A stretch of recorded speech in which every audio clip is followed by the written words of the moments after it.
So this is the second lecture for chapter 20, and we're going to start off with the standard hydrogen electrode, which is the basis for comparing all the other reduction potentials. So for this setup here, what we have in this little container, oops, let me switch this over, back up, and go to our little pen. There we go.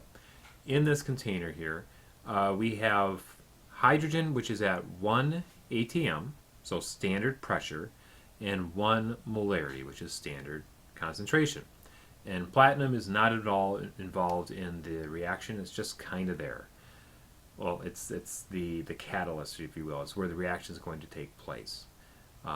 So, anyways, it's not involved in the reaction. So, for this comparison, you have two things that could happen. You could have hydrogen for the ions, which are going to be reduced, which means they're going to gain electrons and turn into hydrogen gas. Or you could have the hydrogen gas, which is going to lose electrons and go from hydrogen gas into hydrogen ions. So it can go either way. It's not like a one-way street. It can do either one based upon what it's actually reacting with or looking at the electron potential. So let's look at the next one over here. So looking at this comparison, based upon how these things will play out, you're going to have one thing that's going to be reduced at the cathode and one thing that's going to be oxidized at the anode. How this is determined is whichever one has the least negative value or most positive value, that is going to be occurring at the cathode every single time. And whatever is being oxidized is going to happen at the anode. But here's the trick, and this is where people make mistakes on tests. The values are always reduction potentials. Notice this listing here. So even when I'm having oxidation occurring, I always still use the reduction potential off the chart. Don't change the arrows on there or the positive negative sign. It's always going to be reduction potential regardless. So it's the differences in the reduction potentials. Got it. One other side note here just to mention, this property, this electric potential, is an intensive property, which simply means that it doesn't matter how much I have of this substance, it's always going to be the same electronic potential difference constant. So a difference would be, well, I guess we can make the comparison with density. It doesn't for water. It doesn't matter if I have a gram of this or if I have 1,000 grams of it. The density of water is still 1. Unlike mass, the more you have, the more you have. So that's an extensive property. This, for electron cell potential, is only going to be intensive. It does not change. It's a constant value. So going back to our hydrogen scenario, which we have here, notice again that we have the electrons flowing from zinc, which means that is losing electrons, it's being oxidized, and it's going over to gaining electrons being reduced over at the hydrogen standard hydrogen electrode. So looking at these values off a chart, hydrogen by definition is 0. Doesn't matter. This one here is more negative. So as far as which one goes where, this one is a less negative value, 0. So that is happening at the cathode. And this one is happening at the anode. So 0 minus a negative 0.76 gives us a positive 0.76. So this, with a positive value, is considered spontaneous.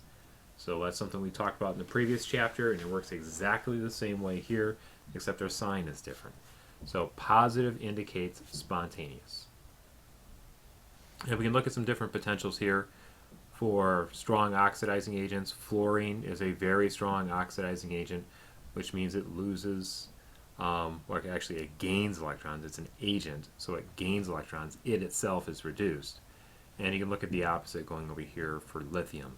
Lithium is going to lose electrons, so it's very easy to oxidize, and it's a good reducing agent. Okay. Just an example, again, we always go back to copper versus zinc. In this example, copper has a more positive value, so that is going to happen at the cathode, reduction. And this is a more negative value, it's going to happen at the anode, oxidation. So if I look at the whole potential, no, it doesn't list it there. Well, here we go. the hole potential is a positive 1.10. Could it go the other direction? Not under voltaic conditions. Okay, another expression that we can look at here is how the electron or electronic potential is related to free energy, or the spontaneity of the reaction. The things we have in this reaction, or excuse me, the equation here, is the number of moles, which are going to change place, Faraday's constant, which is listed at the bottom, and then the electrolytic potential of the cell.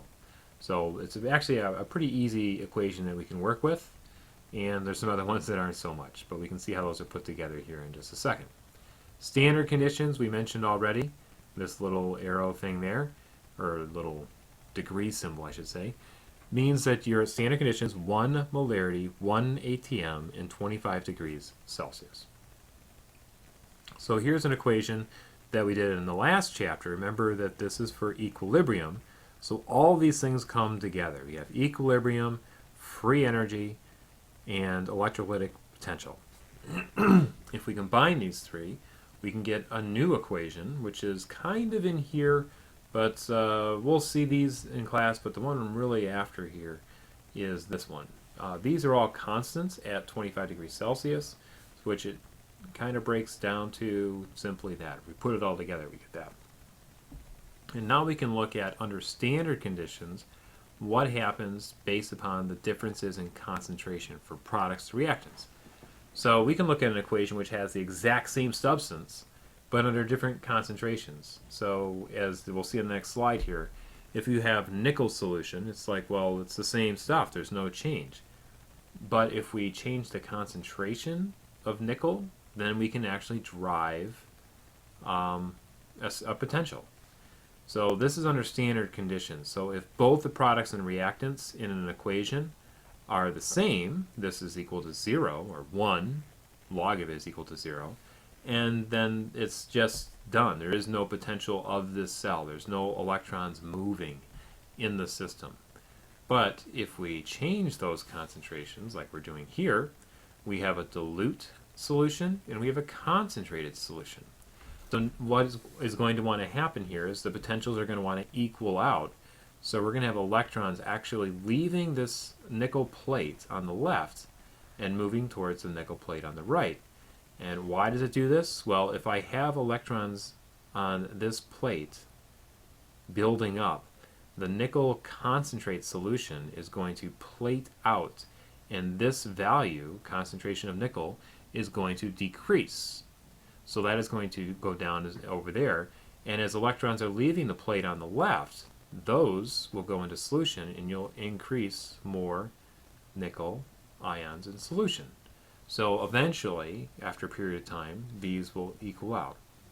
And then the cell potential goes back down to 0, and you're done.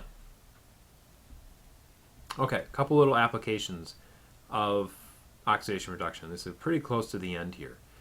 Looking at this example, we all know that iron rusts. So here you have solid iron in the presence of water, oxygen, which, believe it or not, is a really good oxidizing agent. So it's going to gain electrons, be reduced itself. And in the presence of just water or even a slightly acidic solution, you'll end up with, at the end of the line, some iron oxide, having a full reaction. So the iron lost electrons, oxygen gained electrons, they bonded together, iron oxide, rust. So how do you prevent this from happening? Well, you can add something called a sacrificial anode, or cathodic protection. And under these conditions, what you have is something that is more easily oxidized than iron. So in this case, zinc, its oxidation, or excuse me, its reduction potential is greater than iron. So have you heard of like galvanized metal? They put it on metal to prevent it from rusting. They do the same thing with iron pipes underground to prevent them from corroding over time. So they connect like a zinc substance next to it, and the one thing that's going to lose electrons along the way is going to be zinc in this case. So it's going to lose electrons, it's going to be oxidized more easily. So when these guys are in connection and you have some oxidation that's going to take place, the iron will stay in place as long as there is at least some zinc. So kind of interesting that that's how they protect battleships from rusting out in the ocean, and how they prevent copper lines from degrading underground. Okay, that's it. That's the end of the lecture.